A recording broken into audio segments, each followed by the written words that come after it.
একটি উপমা। হজরত ইমাম গাজালি রহমাতুল্লাহি আলাইহি এ বিশ্বাসটি অত্যন্ত সুন্দরভাবে বুঝিয়েছেন। বলেছেন, এক বাদশাহর একটি বাগান ছিল। বাগানটি ছিল বিরাট বড় এবং বিভিন্ন স্তর বিশিষ্ট। বাদশাহ একজন লোককে ডাকলেন।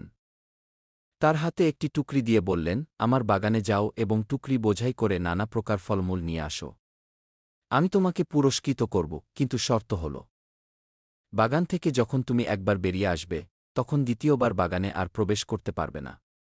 লোকটি মনে করল, ঠিক আছে, এটা তো তেমন কোনো কঠিন ব্যাপার নয়। সে টুকরি নিয়ে রওয়ানা হয়ে গেল।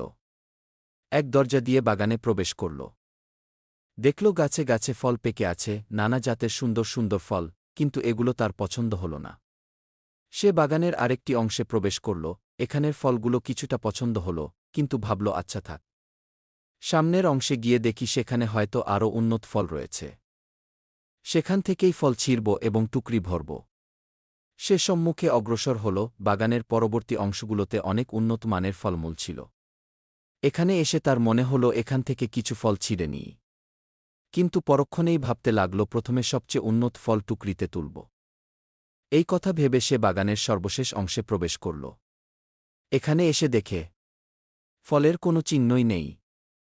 অতএব আফসোস করতে লাগল, বলতে লাগল, হায়, আমি যদি বাগানে ঢুকেই ফল সংগ্রহ করা আরম্ভ করতাম, তাহলে এখন আমার টুকরি খালি পড়ে থাকত না। এখন আমি বাদশাহকে কি করে মুখ দেখাব? ইমাম গাজালি রহমাতুল্লাহি আলাইহি বলেন, বন্ধুগণ, বাদশাহ হলেন আল্লাহ রাব্বুল ইজ্জতের উদাহরণ। আর বাগানে প্রবেশকারী লোকটি হল তোমার উপমা। আর টুকরি দ্বারা উদ্দেশ্য হল তোমার আমলনামা।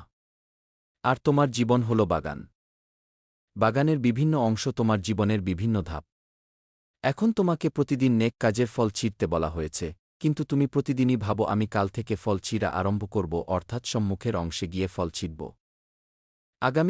আগামী দিন করতে করতে তোমার জীবনে আর আগামী দিন আসে না। এভাবেই তুমি রিক্ত হস্তে আল্লাহ তাআলার সম্মুখে দণ্ডায়মান হবে। সুতরাং তাদের নির্ধারিত সময় যখন এসে যাবে, তখন এক মুহূর্ত আগে পিছে হবে না।